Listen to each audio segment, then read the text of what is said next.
ओम शांति। आज बाबा के 11-8-20 के महावाक्य हैं। सबसे पहले हम मुरली का सारांश सुनेंगे। बाबा ने कहा, तुम्हारा लक्ष्य है वंडरफुल रंग बिरंगी दुनिया स्वर्ग के मालिक बनना। स्वर्ग के प्रिंस प्रिंसेस बनने के लिए तुम यह पढ़ाई पढ़ रहे हो और यह बात खुशी से सबको समझाओ कि इस लड़ाई में स्वर्ग समाया हुआ है। स्वर्ग के द्वार खुलने हैं इस लड़ाई के बाद, तो तुम्हें खुशी खुशी सबको समझाना है, इसमें मुरझाना नहीं है।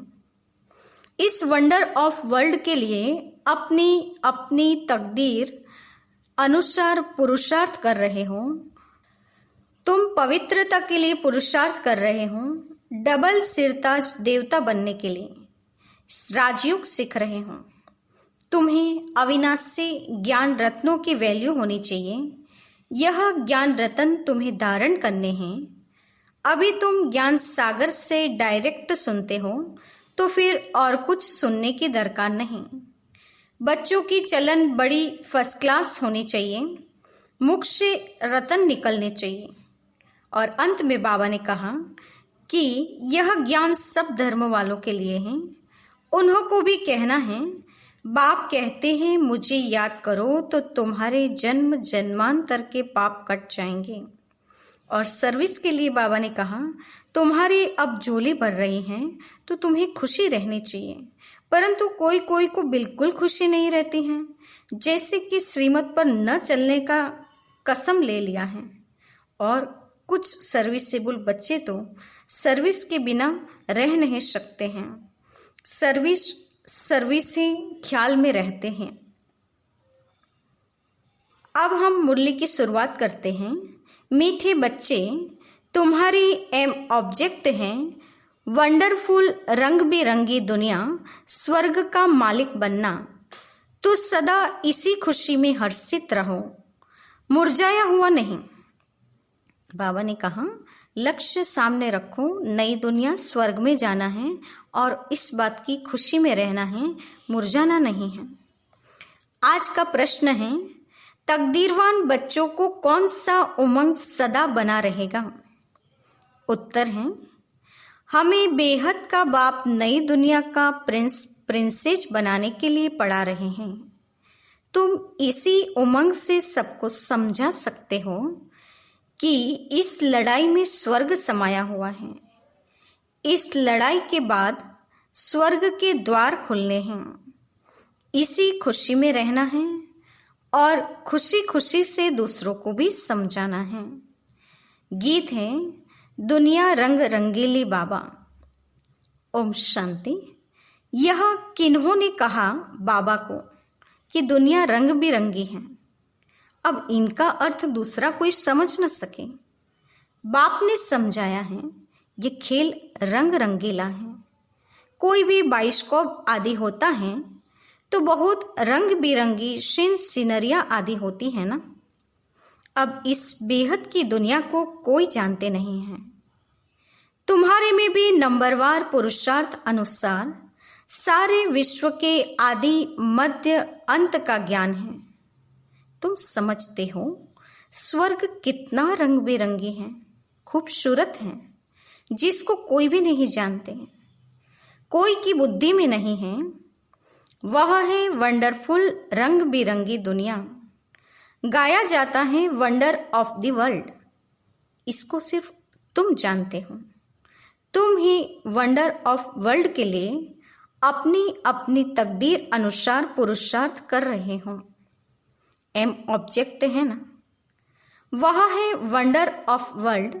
बड़ी रंग बिरंगी दुनिया है जहां हीरे जवाहरातों के महल होते हैं। तुम एक सेकंड में वंडरफुल वैकुंठ में चले जाते हो, खेलते हो, रास विलास करते हो। बरोबर वंडरफुल दुनिया है ना। यहाँ है माया का राज्य। यह भी कितना वंडरफुल है। मनुष्य क्या क्या करते रहते हैं। दुनिया में यह कोई भी नहीं समझते कि हम नाटक में खेल कर रहे हैं। नाटक अगर समझे तो नाटक के आदि मध्य अंत का भी ज्ञान हो। तुम बच्चे जानते हो बाप भी कितना साधारण है। माया बिल्कुल ही भुला देती है। नाक से पकड़ा, यह बुलाया। अभी अभी याद में हैं, बहुत हर्षित रहते हैं। ओहो, वंडर ऑफ वर्ल्ड स्वर्ग के मालिक बन रहे हैं। फिर भूल जाते हैं तो मुरझा पड़ते हैं। ऐसा मुरझा जाते हैं जो भील भी ऐसा मुरझाया हुआ न हो।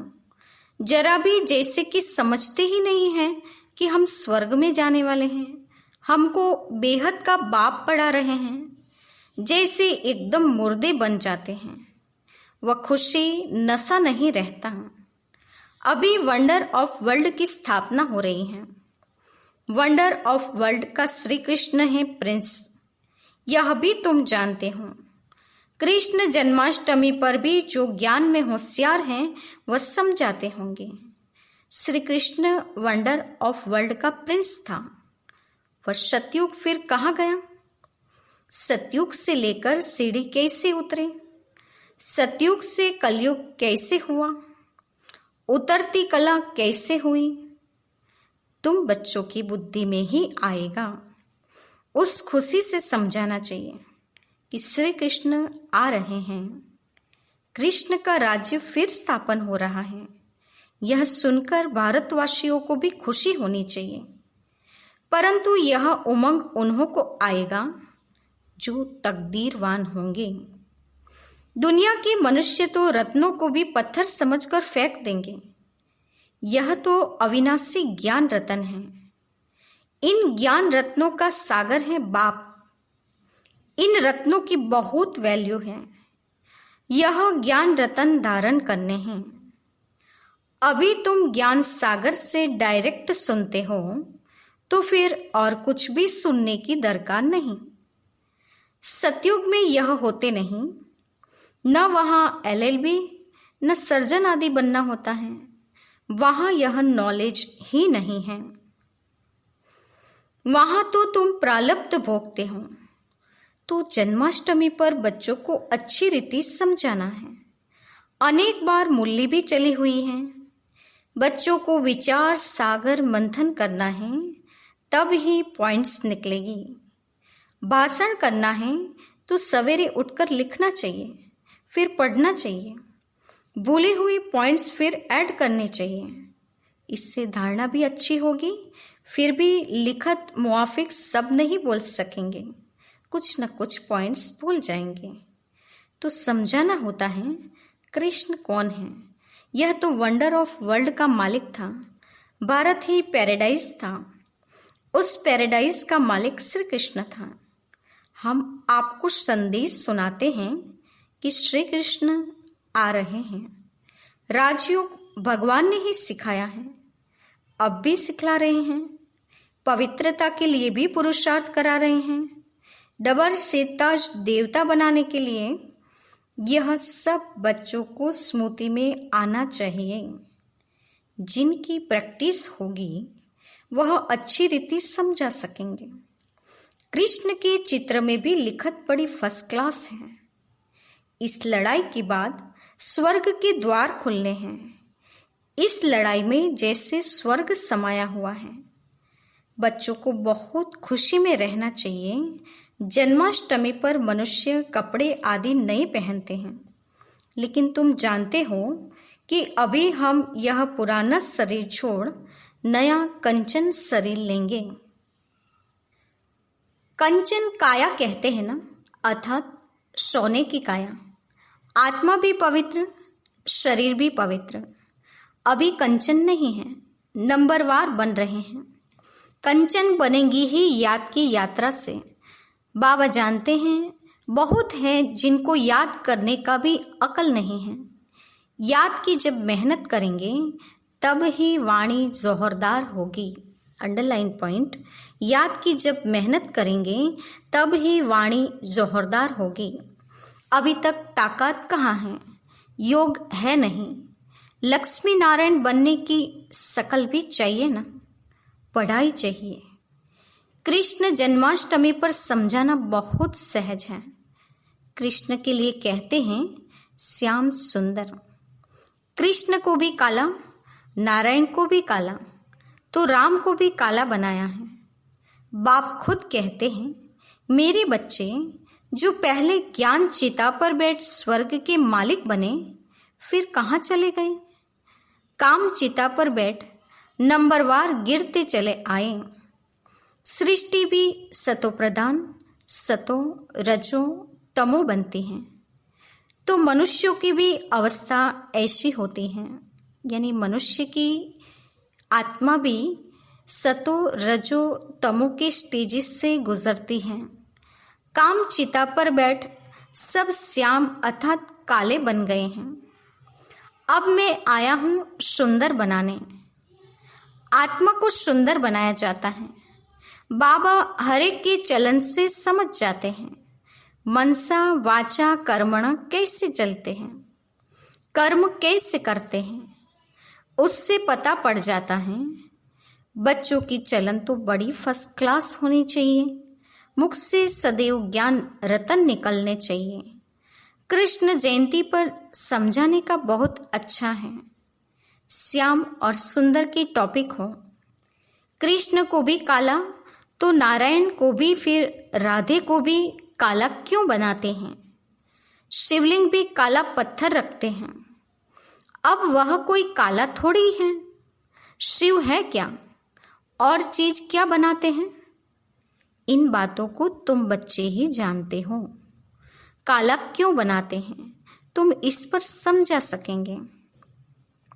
अब देखेंगे बच्चे क्या सर्विस करते हैं। बाप तो कहते हैं यह ज्ञान सब धर्म वालों के लिए है। उन्हों को भी कहना है। बाप कहते हैं मुझे याद करो तो तुम्हारे जन्म जन्मांतर के पाप कट जाएंगे। पवित्र बनना है। किसको भी तुम राखी बांध सकते हो। यूरोपियन को भी बांध सकते हो। कोई भी हो, उन्हों को कहना है भगवानोवाच। जरूर कोई तन से कहेंगे ना। कहते हैं मामेकम याद करो। देह के सब धर्म छोड़ अपने को आत्मा समझो। बाबा कितना समझाते हैं, फिर भी समझते नहीं तो बाप समझ जाते हैं इनकी तकदीर में नहीं है। यह तो समझते होंगे शिव बाबा पढ़ाते हैं।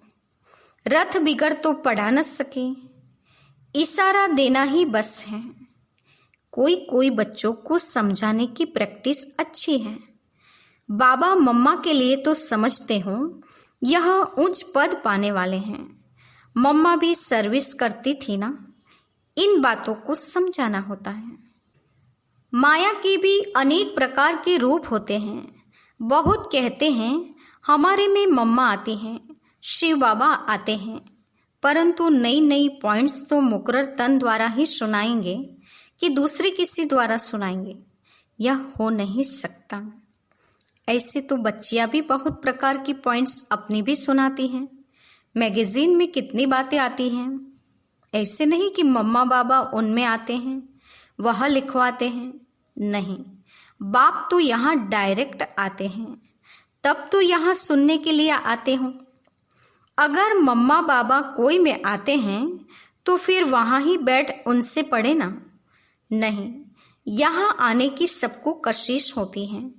दूर रहने वालों को और ही जास्ती कशिश होती है। तो बच्चे जन्माष्टमी पर भी बहुत सर्विस कर सकते हैं।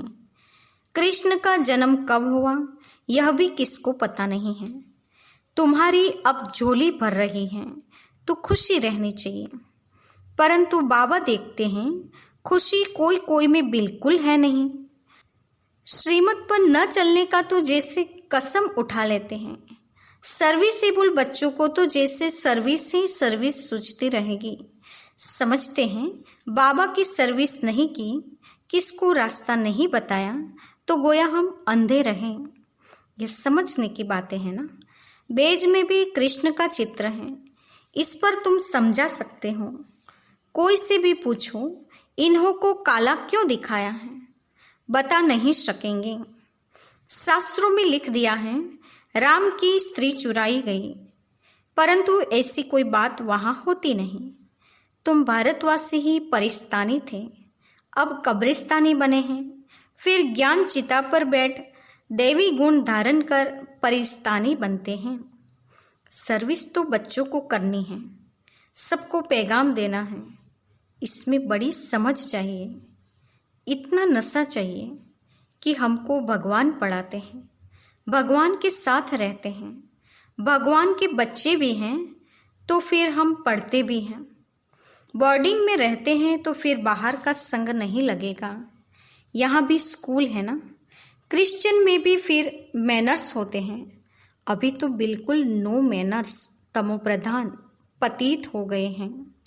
देवताओं के आगे जाकर माथा टेकते हैं, कितनी उनकी महिमा है।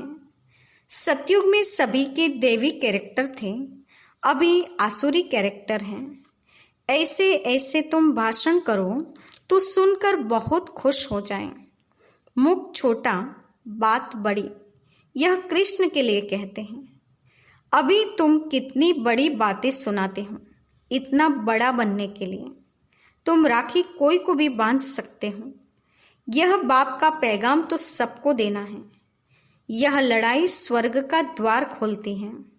अब पतित से पावन बनना है, बाप को याद करना है, देहधारी को याद नहीं करना है।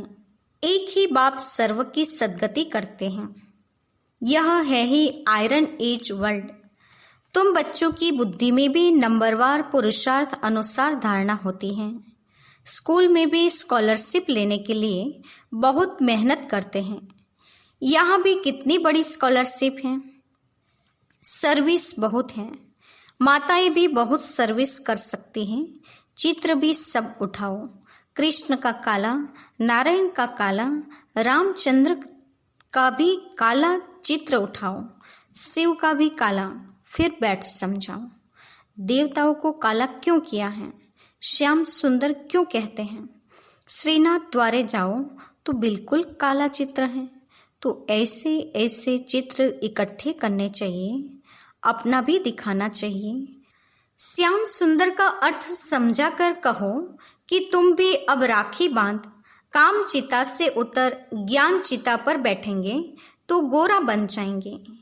यहाँ भी तुम सर्विस कर सकते हो। भाषण बहुत अच्छी रीति कर सकते हो कि इन्हों को काला क्यों किया है, शिवलिंग को भी काला क्यों किया है, सुंदर और श्याम क्यों कहते हैं। हम समझाएं, इसमें कोई नाराज नहीं होगा।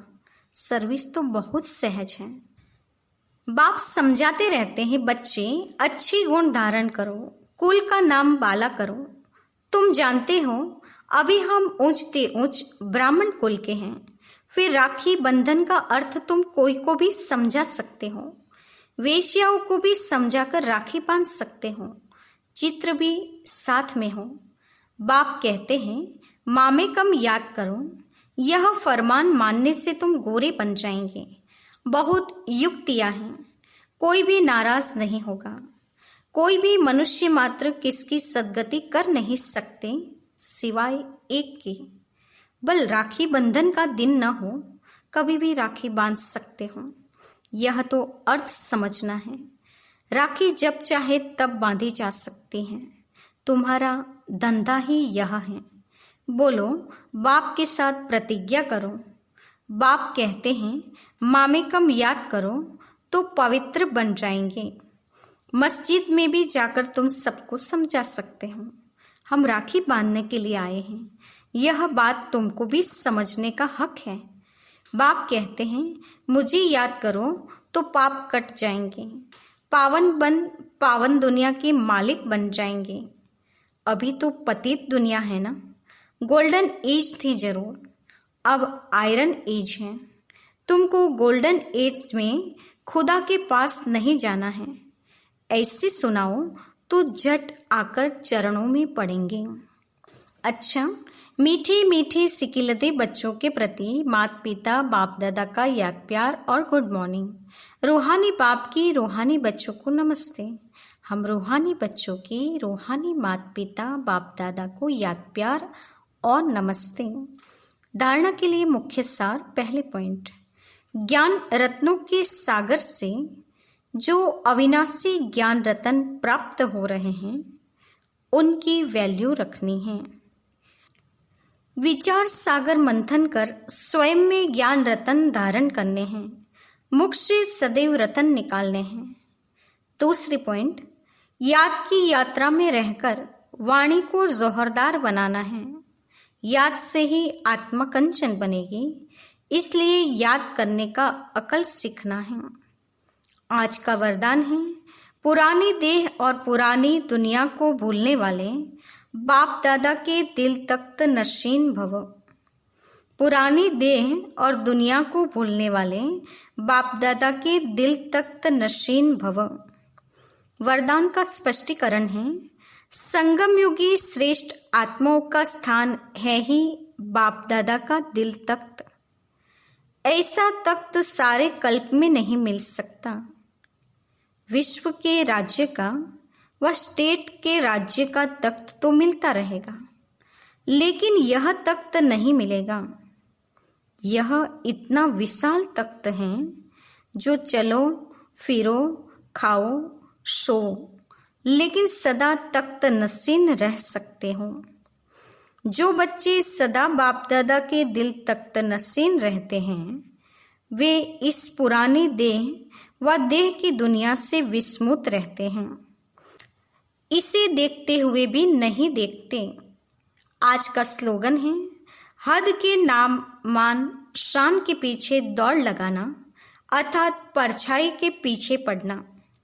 हद के नाम मान शान के पीछे दौड़ लगाना अर्थात परछाई के पीछे पड़ना।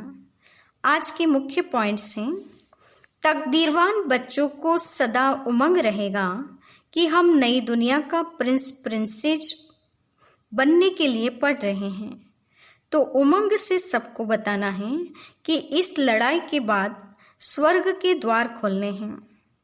आज बाबा ने होमवर्क दिया है कि बच्चों को विचार सागर मंथन करना है, भाषण के लिए पॉइंट्स निकालने हैं। अभी यह पुराना शरीर छोड़ नया कंचन शरीर लेंगे, सोने की काया होंगी तो आत्मा और शरीर दोनों पवित्र हो जाएंगे। योग की जब मेहनत करेंगे तभी वाणी में जौहर भरेगा। श्याम सुंदर का अर्थ समझाकर राखी बांध प्रतिज्ञा करानी है, काम चिता से उतर ज्ञान चिता पर बैठना है। तो तुम ये प्रतिज्ञा करा के राखी कभी भी बांध सकते हो। संगम युग पर श्रेष्ठ आत्माओं का स्थान बाप दादा का दिल तख्त है। ऐसा तख्त सारे कल्प में कभी नहीं मिलेगा। जो बच्चे बाप दादा के दिल तख्त नशीन रहते हैं वे इस पुरानी देह और देह की दुनिया से विस्मुत रहते हैं। और अंत में बताया, हद के नाम मान शान से सदा मुक्त रहना है। अच्छा, ओम शांति।